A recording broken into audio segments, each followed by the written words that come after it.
Welcome. Thank you all for joining. My name is Brooke Eastman. I'm a postdoc at West Virginia University, and I have been working as a volunteer leader with the local science engagement network in West Virginia. That's a relatively new network, started about 1 year ago, with support and strategic direction from the AAAS, which is the American Association for the Advancement of Science.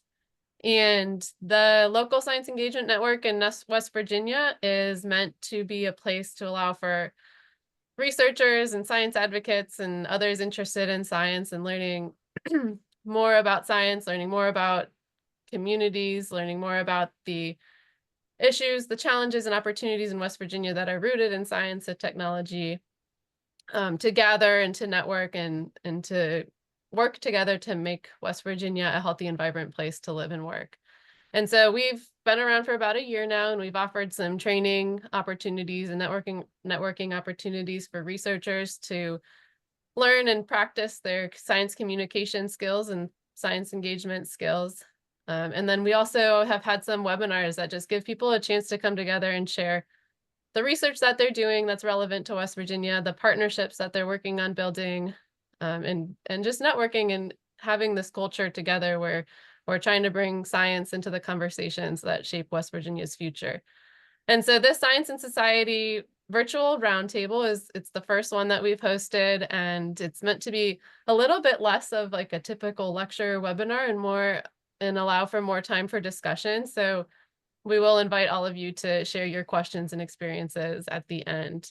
But with that, I'm going to pass it over to Dr. Brendan McNeil, who is a professor in geography at West Virginia University and also a volunteer leader in the local science engagement network, and did a great job organizing this roundtable today. So thank you all, and hi, Brendan. Hi, thanks, Brooke. Thank you all for coming, and it's a pleasure to have three great speakers here to kick off our discussion. And then if you guys have questions for them, please feel free to put them in the chat as they're talking. Brooke and I will look at those in the chat and kind of address those first, and then depending on how things go after the three speakers and after we look at the questions in the chat, we'll open it up to all of you to unmute yourself and ask your questions directly and have more of a conversation. So that's the plan today. We're going to start off with our first speaker is Dr. Alan Ducketman, who is in WVU medicine. And so he's going to be talking about PFAS and some of the medical implications of PFAS for human health, and a little bit of environmental health, and obviously those things are connected. My interest is not necessarily in PFAS. I study forest ecosystems. I've done some teaching about PFAS, but I'm not the expert here. I just found three people who are experts in this area and have done research. After Dr. Ducketman speaks, we'll have Dr.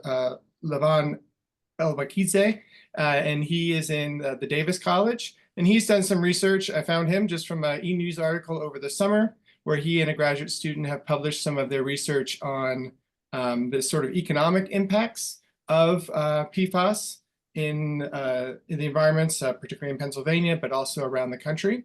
And then finally, our last speaker is Maria Russo, who works with the West Virginia Rivers Coalition, and she has been heavily engaged in policy and advocacy about PFAS with the West Virginia State Legislature and other policy initiatives around the state.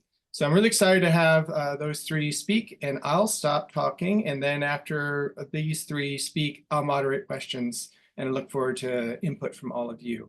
So first is Dr. Alan Ducketman. Thank you very much for that kind introduction. And just a brief detail, I'm Professor Emeritus in the School of Public Health with courtesy appointment in the School of Medicine at this point, and I am a clinician. Okay, this is a picture of Washington Works, obviously West Virginia-Ohio border, and clinicians mention their conflicts of interest. I have several. I helped design the initial C8 health study, which figures a little bit in the movie some of you may have seen. And I've helped several communities to obtain medical monitoring, and details are on this PowerPoint, and you can get these PowerPoints from me or from the hosts if the extra detail helps. Next, please. The goals are information that clinicians either can use or give to their patients, and that relates to health outcomes, to addressing patient concerns, to thinking about what are the myriad sources. And because there's more information to give than time to give it in, demonstrating lecturing as an aerobic sport. This is a picture of one of the many sources. It's a superdome. Manufacturers who make superdomes are, for many examples, among many examples, potential sources. Next slide, please. And this is a picture of one of the common legacy compounds. This is perfluorooctanoic acid, PFOA, a fully substituted 8-carbon chain, of which 7 are completely taken up with fluoride compounds. These are an example of forever compounds because they last in the environment. And they incidentally have long half-lives in humans. Next, please. This is Genex, one of the substitute compounds, now that we no longer use compounds like PFOA as much. Note that it's an ether. It can break easily at the oxygen group, leading to much shorter chain compounds, which will move more readily in the environment, be harder to filter, and have shorter half-lives in humans. Next, please. And this is another important PFAS, Nafion, and its byproduct. It's not just what we intentionally make or intentionally use, it's the byproducts that happen when industrial manufacturing processes are going on. And this is an example of a byproduct that you might see from microelectronics industry all around the country. Next, please. And there's a vast family tree of different PFAS. Many have very little health information about them. It's the legacy compounds like PFOA and PFOS that we know quite a bit about. And many are not even detected by current methods. Bright scientists from federal agencies run around behind industry trying to figure out which trade secret products are now in the environment. Next, please. And there's this very large array of historic sources and uses. This could be an hour-long, really fun lecture, ranging from your ski wax to your shaving cream. And of course, West Virginia specific examples are hydraulic fracturing, which can use PFAS either as a surfactant or as a tracer, or AFFF, those are the firefighting foams that suppress particular kinds of fires, which could certainly happen at a oil and gas facility or a mine facility. So those might be another source in West Virginia. And that's not a complete list, but time is important, so we'll move on. Next, please. Many species are affected. Humans tend to have long half-lives from the legacy compounds, but these can be in your companion animals. They're in polar bears, they're in penguins, they're in exotic critters in Australia. And so they're all around the world. It's hard to find a mammal or a reptile or a fish which isn't affected to some degree. Next, please. And the reason they move so well is, first, if you put them in water, they will move in the water.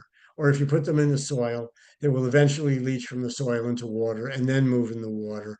And they will go up the stacks, and from the stacks, they will go from an industrial facility, and from the stacks, they'll go into the atmosphere and come down at some distant point as rain. And there's very good examples of that in the literature. And some of those compounds then will contaminate people at quite a far distance. Next, please. These are common patient concerns. Patients ask me about cancer and human development. They ask me if there's some way we can remove their internal contamination. It turns out there is. We don't know if it's a great idea, but we can do it. And of course, we want to make sure that the water being delivered is clean, or if it isn't clean, that it's being filtered and that the filtration is working. And next PowerPoint, please. Now, important for you to know, and one of the, I think, the motivations for this request for expert lectures is the EPA proposed regulation under RCRA.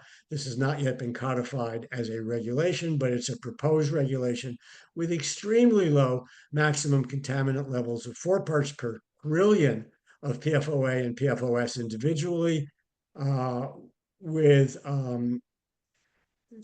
similar, slightly higher goals for some related compounds such as PFNA, that's a 9-carbon, or PFHXS, that's a 6-carbon long half-life compounds, and also GenX, one of those replacement compounds. And then there's a very complex hazard mixture, hazard index to use, and a lot of PFAS that are out in the environment are not explicitly in that proposed regulation. Next PowerPoint, please. Something for you to know is that women of reproductive age, actually beginning sometime after age 8 and continuing to until slightly after the end of menstruation, have slightly lower, or actually considerably lower, the PFAS than men. And there's one good reason, menstruation, and there's 2 upsetting reasons: transplacental transfer to the fetus, which is actually preferential, or breastfeeding. And those, of course, are very bad news. Next PowerPoint, please. This is my view of PFAS health outcomes based on many, many, many papers, which we don't have time to discuss. There's very strong evidence for immunotoxicity, for higher lipid levels, such as cholesterol and LDL cholesterol, for kidney cancer, for abnormal liver functions, for thyroid alterations, and for higher uric acid. There's enough evidence to say more likely than not for diminished ability to breastfeed, for a role in diminished fecundity and fertility, particularly on the male side, for insulin resistance, for kidney disease and osteoporosis, for preeclampsia and pregnancy-induced hypertension, testicular cancer, ulcerative colitis, and slightly diminished birth weight. And then there's a much longer list of things that we're worried about, but there's either not enough evidence or there's enough conflicting evidence that we can't say it's more likely than not. Next PowerPoint, please. This is a European Union slide of the same topic. The bolded topics are the things that the EU at the time, this is a few years ago, thought were pretty solid evidence. The non-bolded topics, there was substantial evidence, but not as solid as the others. And this is just a visual of the same information I just gave from another source. This is not my opinion. This is from an European Environment Agency slide. Next, please. And of course, discussing the evidence, I wish we had time, because clinician researchers like me are all about the evidence and going back and forth about the evidence. This is not the time or place.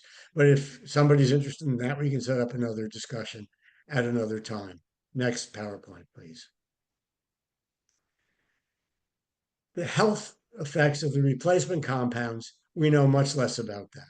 There's a couple of reasons. They have shorter half-lives, so we don't have that great biomarker in human blood that's easy to study. Furthermore, we don't know what a lot of them are. We've had a shorter time to study them.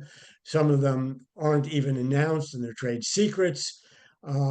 However, the toxicology studies of these compounds are not encouraging. In fact, they're overtly discouraging. And the only thing that I can say is good about them is that many of them have shorter half-lives. And if they're going to be safer, we are counting on that shorter half-life for that safety margin, and not on the toxicology per se. Next PowerPoint, please. Okay, we're almost done. One more. 2 more. Clinician topics. A recent article in JAMA, I was a co-author, pointed to where you can find evidence for clinicians and exposed populations, and I'll go over that now. Next PowerPoint, please. One source is the National Academy of Sciences, Engineering, and Medicine, very prestigious. They were asked by the Agency for Toxic Substances and Disease Registry to put together an expert blue ribbon panel. This is what the National Academy of Sciences came up with as what we could do medical monitoring for in a population. And in addition, they also mentioned measuring PFAS, and they gave cutoff levels, which are in this PowerPoint, certainly for above 20 nanograms in the humans, and that's not a particularly high level in a contaminated community. Next PowerPoint, please. Next, please. That's still NASM. Another excellent source is PFAS Reach, a little shorter, easier to use, very direct information for clinicians. Not exactly the same list, but lots of overlaps. And a helpful list of lab tests that clinicians can use and that patients can bring to their clinicians, since most clinicians have never heard of or had time to think about PFAS. Next, please. Okay. How can I avoid PFAS exposure? There are things we can do, but it's mostly about having a clean water source and avoiding the numerous products that still have PFAS in it. And then there are certain things you can do, like high fiber diets and a few other things that will increase your excretion rate a little bit. And that's what I came to say today. I thank you for your attention, and on to the next speaker.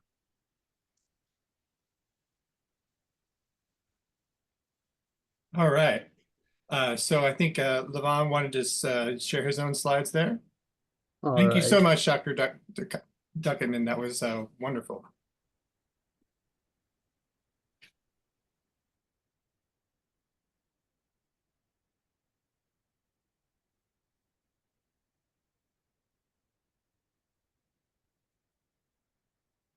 Can you all see the slides? Okay, there you go. Yes.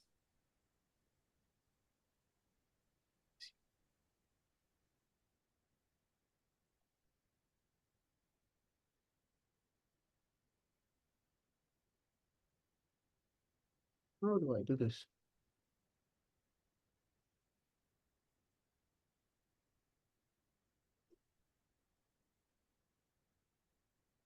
All right, well,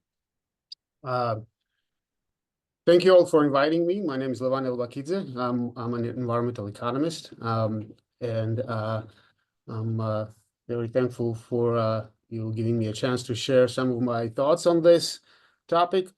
An important issue, as the previous speaker has outlined, important implications for health, and therefore how we organize our communities and society and so forth. Want to first acknowledge my collaborator, Nabin Khanal, who hopefully will be graduating and joining the ranks of PhDs pretty soon. But he has been the engine behind some of the things that I'm going to share with you today. Yeah, so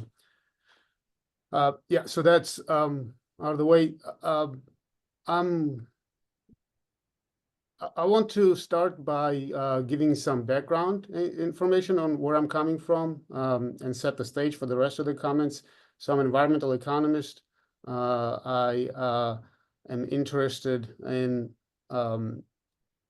markets and prices and how we use prices to organize ourselves as a society. So generally, I would subscribe to an idea that prices act as signals for how what we produce, how we produce, who consumes, when, and so forth. So in my mind, the question is not whether we should or should not rely on markets and prices, but rather how we rely on those signals.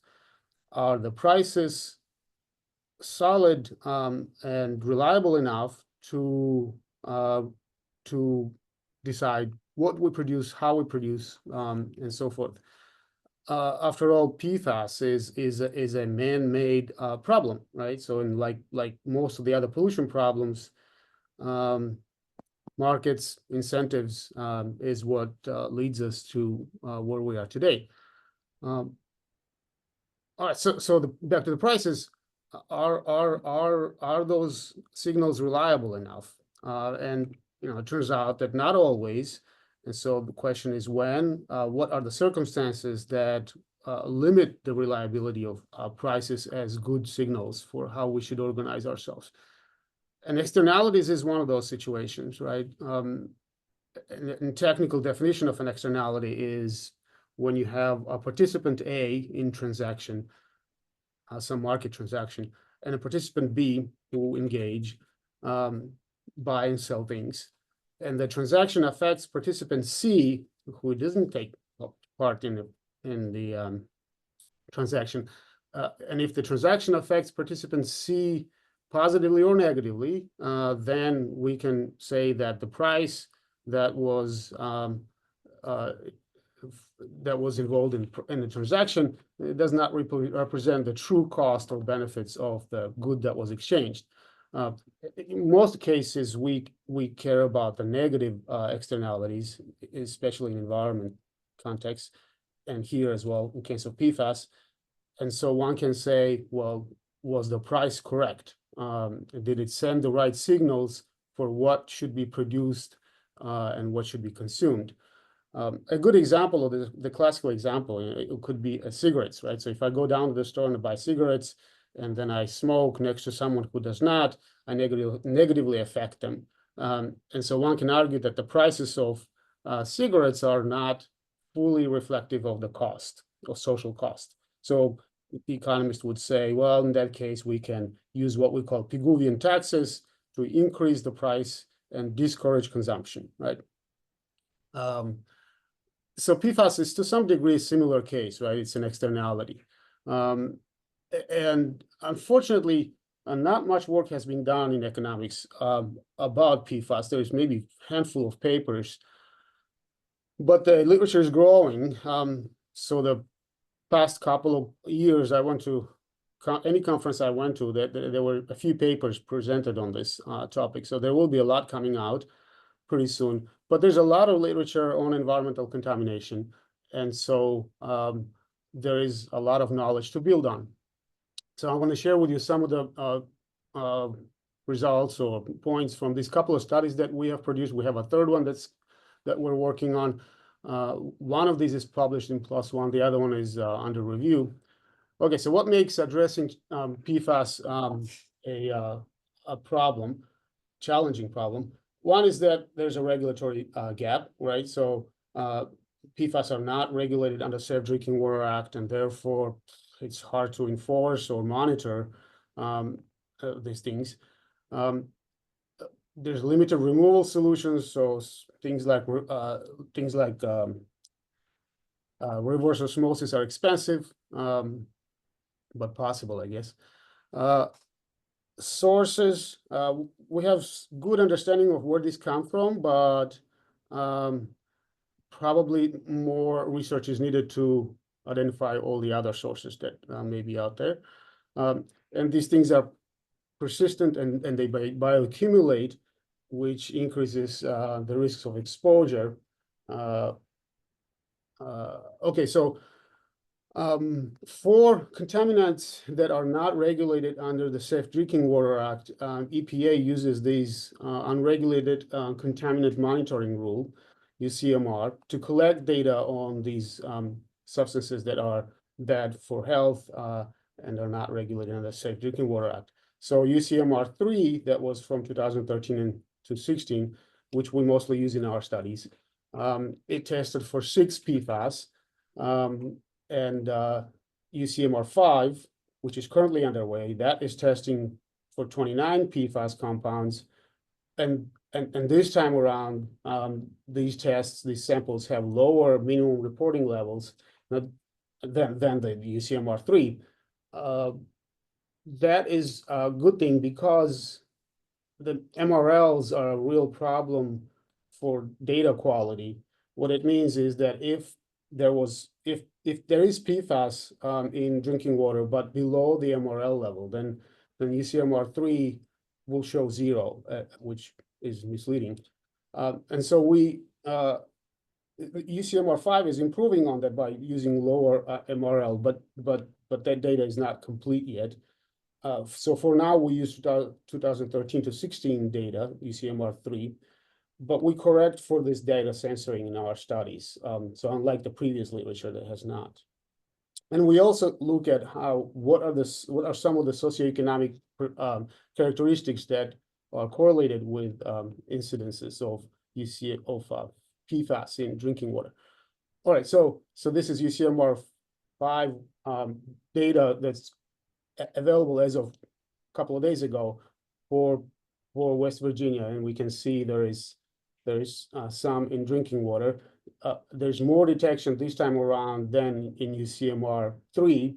You can see one of the public water systems has up to seven PFAS detected. So I'm gonna move on. So like I said, we use UCMR 3 in our data analysis, and so we observe that public water systems that use groundwater are more susceptible to PFAS contamination than those that mostly use surface water. We also observe that small systems are not as contaminated as large systems. We see 121 counties have public water systems that have at least one type of PFAS detected in ECMR 3. 193 public water systems to be precise. These results are consistent with previous literature, but they contradict previous Safe Drinking Water Act compliance studies. These are for contaminants that are more conventional. And that's interesting because in terms of managing these things, there may be some things that would be different as opposed to conventional pollutants that are regulated under Safe Drinking Water Act. Like I said, groundwater typically is viewed as cleaner than surface water, but not in terms of PFAS. Similarly for large versus small public water systems. We also observe that PFAS occurs in drinking water more so in areas where there is more, greater population density. We think that's because of consumption, meaning, you have more people. If you have more people in the area, more use of household items that have PFAS in them, carpets and clothing and whatnot, more of it ends up in wastewater systems. And if wastewater systems don't have treatment technologies, then that ends up in source water. And then if drinking water systems don't have technologies to remove them from drinking water, then that ends up in drinking water. So that's interesting because that means that PFAS is an externality, not just on the industrial production side, but also on the consumption side, right? We also observe that income has no effect, which is interesting. Typically, in terms of environmental justice, we observe that the marginalized communities are more exposed to these contaminants, but not in terms of PFAS. At least not using the UCMR 3 data at that time. Perhaps these contaminants were not as widely acknowledged, or and so even if community was richer, they didn't invest in mitigation yet. We looked at Harrisburg as a case study, and we found that properties, homes that were located in public water system that is contaminated, those properties suffered a $10,000 discount after the contamination was discovered, relative to homes that were not in the contaminated area. So that, if you were to extrapolate that, adds up to about 270 or to $350 million in loss in property values. Okay, so to conclude, interesting point in my mind here is that the PFAS is a negative externality in industrial production and also on the consumption side. So we, in our study, we see that a positive correlation between PFAS occurrence and industrial production, but also with population and consumption. So that is interesting. What one could do for this? Well, we have three options or so. One is to tax, just like cigarettes, the use of these chemicals. The other could be what was proposed recently by the EPA. These things are scheduled to be regulated by 2029. All the public water systems are expected to monitor and mitigate any PFAS occurrence by that time. So that's current strategy. One could also just say, well, you do whatever you want. If you want to install in your home a reverse osmosis system, that's up to you. Kind of a do nothing policy. So but it is a negative externality that one could manage, just like we did other pollutants, with some tweaks in terms of where it comes from. All right, so I'm going to stop here. I think I've used up my time. Great, thank you. There's a lot of great questions I'm sure that people will have for that. And as I mentioned, for instance, Mark Lambert just put in there that there are one action is to ban certain products that contain PFAS, like firefighting gear, which is starting off. So Maria Russo is here to talk about a lot more policy initiatives to get a handle on this problem. So I'll turn it over to Maria. Awesome. And I will need the host permissions. Oh, there it went. Should be able to share. Let's see if it works. We'll hope. Yes. Can you all see that okay? Yes. Slideshow mode. All right. So good afternoon, everyone. My name is Maria Russo, and I'm the Clean Water Campaign Coordinator with West Virginia Rivers Coalition. So we are a statewide nonprofit across the state of West Virginia that works in the water policy realms and the advocacy space to make sure that a lot of the technical information that you just heard from these two wonderful experts is able to be communicated to communities, and especially most impacted communities in regards to this contamination. So today you've heard a little bit about the historic sources, the health impacts, bioaccumulation, limited removal solutions, kind of the big challenges that we are facing in the midst of this issue. And so I'm going to go a little bit into what the state of West Virginia has done thus far, and what we really see as the opportunity space ahead. So this is a timeline that shows the last few years of actions taken by the state of West Virginia. So in 2020, we had Senate Concurrent Resolution 46, which directed the statewide water study that was between DHHR, Department of Health and Human Resources, which has since transitioned, as well as the Department of Environmental Protection. And they teamed up with USGS, United States Geological Survey, to make sure that testing was done statewide. In 2022, we received the results of those studies, and I did see Mitch McAdoo in the room, so I wanted to recognize him. He was in charge of much of the sampling in these efforts, and it was incredible data as a baseline starting point for our state to be able to use. In 2023, during the legislative session, we used that data to advocate for the passage of the PFAS Protection Act, which I'll be talking about a little bit further. And the initial finished water results were also published by the end of the year. Following the PFAS Protection Act passage, one of the requirements was that industry self-reporting would begin and would be ramped up in the state, and that would lead to the action plan development, which we are starting to see initiated here in 2024. I put "we are here." These action plans are a direct result that came out of the passage of the PFAS Protection Act. And by the end of 2026, we anticipate that these plans will be completed statewide and that we'll be able to use those as additional resources for communities to make sure that implementation is taking place in regards to this issue. So I wanted to pause for 1 second. I know this was talked about and I know we're running short on time, so I'm going to go through this very quickly.